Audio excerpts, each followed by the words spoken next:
la sociedad venezolana gira en torno a la madre como una figura muy importante.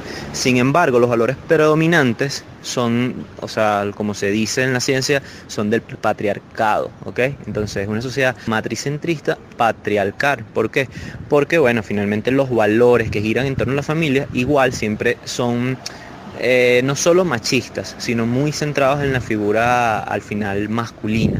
Se reconoce la importancia de la mujer, ¿ok? Y es como el epicentro de la familia.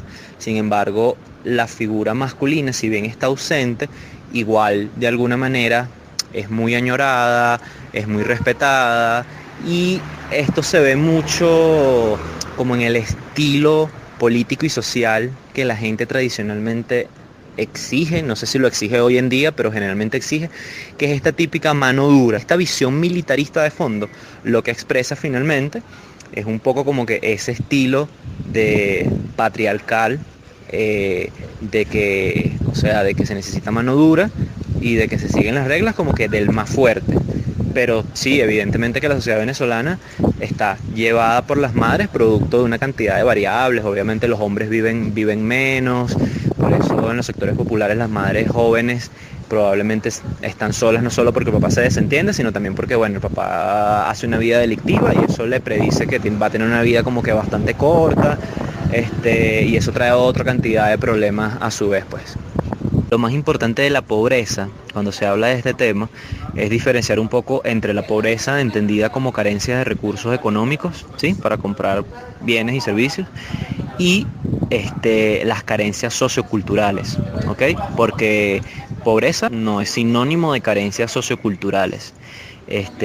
Y yo creo que las más importantes, con las cuales una sociedad puede lidiar, es precisamente con estas últimas, ¿no? Con las carencias, porque ya es un tema mucho más complejo, es un tema que se relaciona con educación.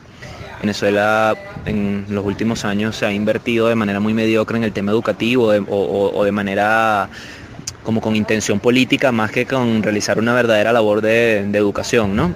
Entonces, bueno, obviamente esto va a traer como consecuencia que organizaciones como la nuestra, se aboquen a tratar bueno, de colaborar con estos temas, ¿no? De alguna manera, las ONG, y otras organizaciones civiles y de la sociedad se van a tener que organizar muy bien para atacar muchos problemas, ¿no? Principalmente el problema de la desnutrición, tanto infantil como en adultos, el tema educativo, temas de convivencia civil y ciudadana en algunos barrios. O sea, hay como una cantidad una lista con una cantidad de problemas relacionados con este tema de la delincuencia infantil. Obviamente un niño que está en situación de calle, cuyas figuras, padre y madre no están presentes, obviamente al tener hambre, lo principal que va a pensar en desarrollar como actividad para obtener dinero, obviamente es delinquir.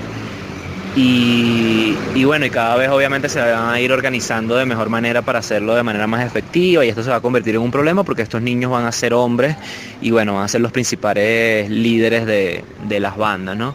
En muchos países, incluyendo acá en Colombia, en Brasil, también en Latinoamérica, han llegado a crisis sociales importantes con situaciones bien similares en las favelas y en las comunas, como se les dice acá en Medellín, por ejemplo, en los barrios de acá de Colombia. Y en algunos casos no es algo que se dice abiertamente, pero ha sido tanta la desesperación de los gobiernos ante esta problemática, que han tomado la decisión de hacer como estas suertes de limpieza sociales, que es que básicamente se meten grupos de choques en los barrios y bueno, limpian con las bandas, pero con quién es banda, con quién no es banda. Esta cosa no debería suceder, pero es lo que más o menos históricamente ocurre en países que tienen como este tipo de crisis sociales, ¿no? Ojalá no esperemos no ocurra en Venezuela. Sin embargo, estoy seguro que por la cabeza de más de uno pasará a hacer esto, porque desde el punto de vista de intervención es bien complejo. Requiere mucho tiempo y mucho dinero cambiar este tipo de problemáticas, y bueno, generalmente es mucho más fácil cambiarlas o tratarlas por la fuerza. No es el método recomendable, no es lo más humano, ¿no?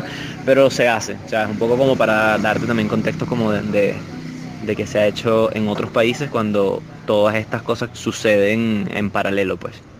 Yo considero que es como a veces difícil asumir una postura o tratar de asegurar de que la sociedad civil es apática o no le importa lo que pase, ya que bueno, hay que entender que es un proceso que ha sido muy largo, muy extendido y que evidentemente trae una consecuencia principal que es el agotamiento tanto físico como mental, ¿no? O sea, el día a día en la radio, en la televisión, en la prensa, con los amigos, en el trabajo, en cualquier espacio, de lo único que se habla en el país, ¿sabes? En los más de los últimos 10 años, 15 años, es del mismo tema.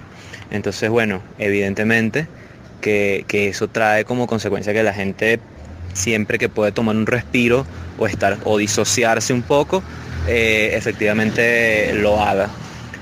Por ahí otra cosa importante a tener en cuenta es que muchas veces uno, sabes, como psicólogo, como periodista, desde lo que hagas, siempre tiende a tener como la mirada muy metida en la situación venezolana, como es natural.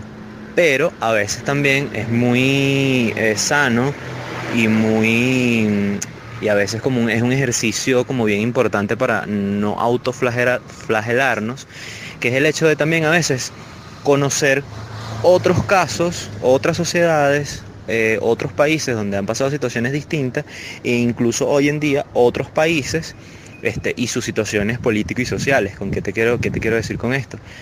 Que en todos los países del mundo, Australia, Italia, Estados Unidos, España, cualquiera que sea, hay siempre un porcentaje de personas que evidentemente no son muy participativas políticamente hablando. Entonces, claro, ante la situación venezolana uno dice, bueno, pero es que ante esto que está pasando nadie puede ser apático. La verdad es que eso es muy difícil a veces de cambiar y de entender. Siempre va a haber un porcentaje de personas que de una u otra manera estén dedicadas más a su trabajo, a su familia o simplemente por razones muy respetables, no estén muy vinculadas a los temas políticos que se están aconteciendo en el país en estos momentos, pues. Entonces, en definitiva, o sea, hablar de una apatía o de la indiferencia de la sociedad civil como bloque es bien difícil, sobre todo porque, bueno, en mi caso particular, todo esto que bueno, mi generación lo vivió como de lleno. O sea, muchos amigos míos tienen ONGs, tienen organizaciones permanentes o que se han creado para atender una situación específica del país, el tema del hambre, sabes, como que temas específicos.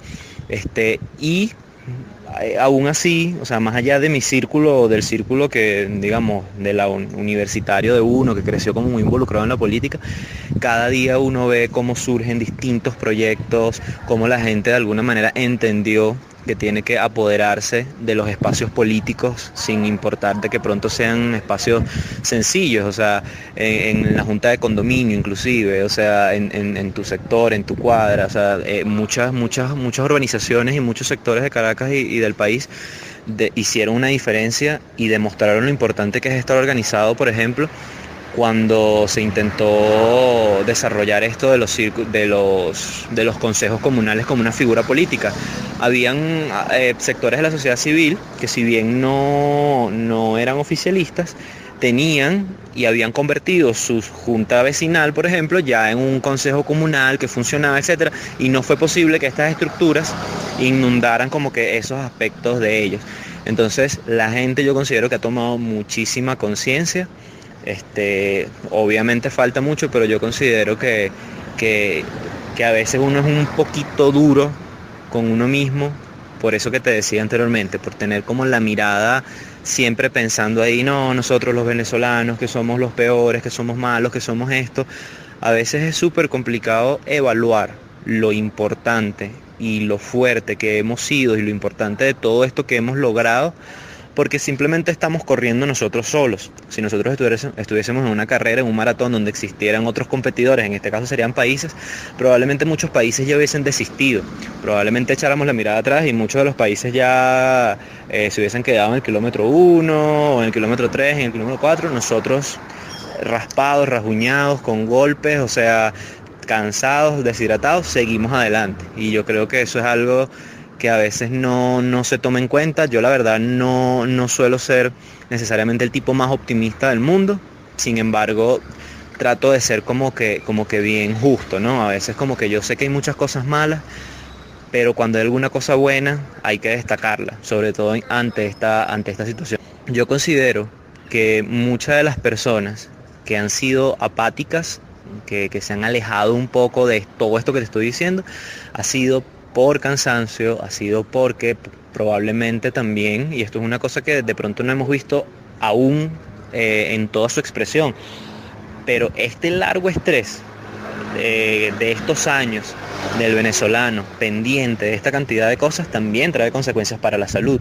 Entonces obviamente muchas personas un poco para proteger su mundo personal de alguna manera intentan, oye, estar como un poco también desligada en muchos casos de todo lo que está pasando en el país. Entonces uno lo ve que de pronto es mucho más activo y dice, oye, qué cantidad de gente tan apática. Pero a veces uno no entiende las razones, a veces hay personas que simplemente tienen miedo de salir a la calle, miedo a lo que ven en la televisión, no todo el mundo es como que tiene la madera o la valentía de estar en la calle en una protesta, si sea una vigilia, etcétera. Hay muchas personas que tienen mucho miedo de eso. Y bueno, así, o sea, hay como cantidad de características y variables que pueden estar afectando en que cada grupo de personas, por razones que ellos tengan y que además tienen que ser respetables, no sean tan activos como otro sector de la sociedad, ¿ok? Y otra cosa fundamentalísima por la cual existe un grupo de personas que probablemente no está pendiente de lo que está pasando en Venezuela, es porque hay una jerarquía de necesidades. Si una persona no come, si una persona no trabaja, si una persona no puede descansar bien, si una persona apenas tiene los requerimientos mínimos para existir, muy difícilmente va a estar vinculada a ideas de tipo política, de paz, de libertad y todas estas cosas que se supone para uno es importante como ciudadano, pero que bueno, que también uno tiene que pensar que hay personas que si no tienes las necesidades básicas cubiertas, como dice uno, difícilmente puedas abocarte a otras cosas como que de mayor complejidad y que requieren como una abstracción personal y social mucho más compleja.